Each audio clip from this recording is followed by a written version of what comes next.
आज मैं तुम्हें एक ऐसी मूवी की कहानी बताने वाला हूँ जो तुम्हें सोचने पे मजबूर कर देगी। तुम्हें पता है कि सब लोग साउथ इंडियन मूवी को इतना पसंद क्यों करते हैं? क्योंकि वो अपनी मूवी में सबसे ज्यादा मेन रोल मानते हैं राइटर को, ना कि डायरेक्टर ना हीरो।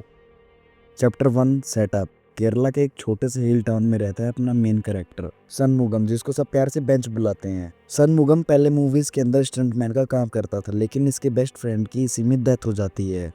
तब वो स्टंटमैन वाला काम छोड़ के टैक्सी ड्राइवर बन जाता है और वो अपने एम्बेसडर कार को बहुत ज़्यादा प्यार करता है। बेंच की एक छोटी सी बहुत हैप्पी फैमिली होती है, जिसमें वो अपनी वाइफ और 2 बच्चों के साथ रहता है। बड़े बेटे का नाम पवी, जो कि अभी कॉलेज में रहता है, और एक छोटी सी प्यारी सी बेटी। सब कुछ अच्छा चल रहा था, लेकिन बेंच को मेंटोर की फेयरवेल के लिए चेन्नई जाना रहता था। लेकिन बेंच को वहां से आने के बाद पता चलता है कि पुलिस ने उसकी कार को सीज कर लिया है, वो भी स्मगलिंग केस में। दरअसल क्या है, जो मैकेनिक था वो कार का मिसयूज करता था और फर्स्ट बेचारा बेंच गया।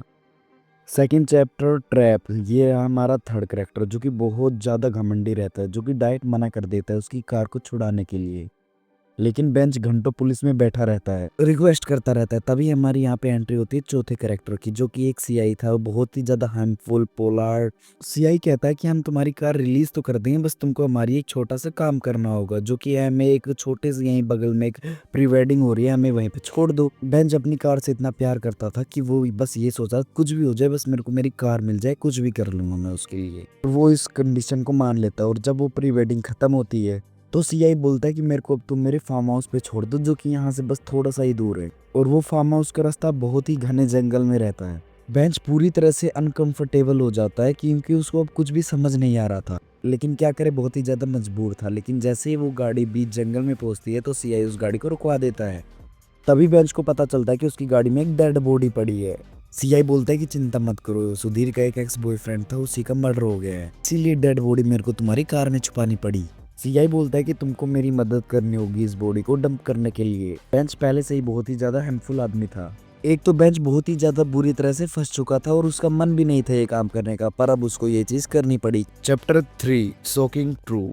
बेंच को उसकी कार मिल जाती है आखिरकार, और पूरे दिन का थका हुआ उसकी वाइफ उससे पूछती भी है ऐसा क्या हुआ। और उसकी वाइफ देख के नोटिस करती है कि उसकी शर्ट पे खून लगा हुआ है और वो बहुत ही ज्यादा परेशान है। और बेंच का बिहेवियर भी काफी ज्यादा बदल चुका है। जब तक वो सारी चीजें बेंच से पूछती तभी उसको याद आता है कि उसका बेटा पवी काफी टाइम से गायब है, और ना तो वो फोन उठा रहा है ना तो मैसेजों का रिप्लाई दे रहा है। बेंच भागा भागा हॉस्टल जाता है और वहां पे पता चलता है कि पवी तो काफी दिन पहले ही घर के लिए निकल चुका था। फिर बेंच वहां से भी उठ के तुरंत भागा भागा जाता है पुलिस स्टेशन, और वहां पे भी ऑफिसर और सीआई उसकी बातों को प्रॉपरली इग्नोर करते हैं। काफी टाइम हो गया, बेंच अपने काम के लिए वापस जाना चाहता था, और तभी वो अपनी कार को साफ करता है। वहीं पे उसको एक वॉलेट मिलता है। वॉलेट उसी बंदे का था जिसको इन्होंने डंप किया हुआ था फॉरेस्ट एरिया में। तभी बेंच जाके उस वॉलेट को चेक करता है और शॉकिंगली वो वॉलेट उसके बेटे का ही होता है। मतलब कि जो बॉडी उन्होंने डंप की थी वो किसी और की नहीं, बेंच के ही बेटे पवी की थी। बेंच काफी ज्यादा परेशान हो जाता है, और सोचो अब बेंच को कैसा फील हो रहा होगा, क्योंकि उसने अपने ही बेटे को डंप कर दिया,